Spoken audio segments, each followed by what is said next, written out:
Video guys, meron tayong okra, kalabasa, maraming kamatis, loya, at sibuyas.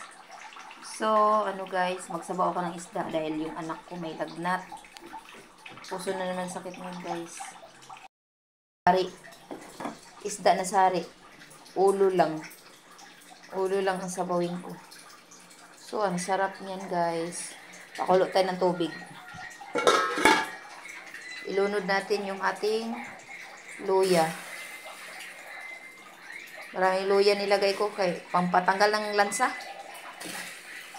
Tapos maraming kamatis, kinamatisan ba? Tapos wala akong dahon ngayon guys, ito lang. Tapos lagay natin yung ating kalabasa. Kasi ano tong kalabasa guys? Calcium ba?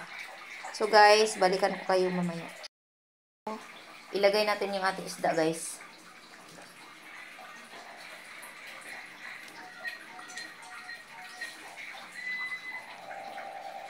Yan. Tapos lagay natin ang ating mayawagang okra. Ayan. Balikan ko kayo mamaya.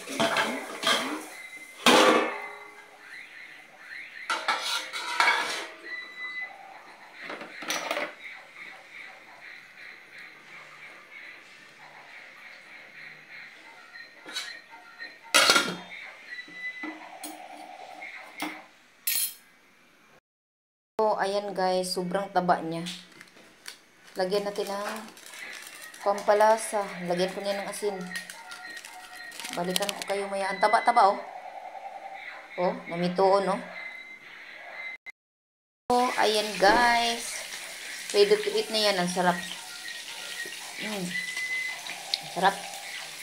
Ang taba niya guys oh. Kita mo yan? Nakikita mo ba yan? Ang ano niya oh, ang taba oh. Sobrang taba. Ayan siya oh. Ang isda oh, nasari oh.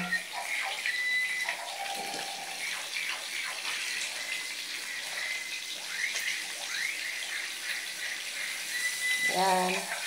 So, thank you for watching. Bye-bye. God bless.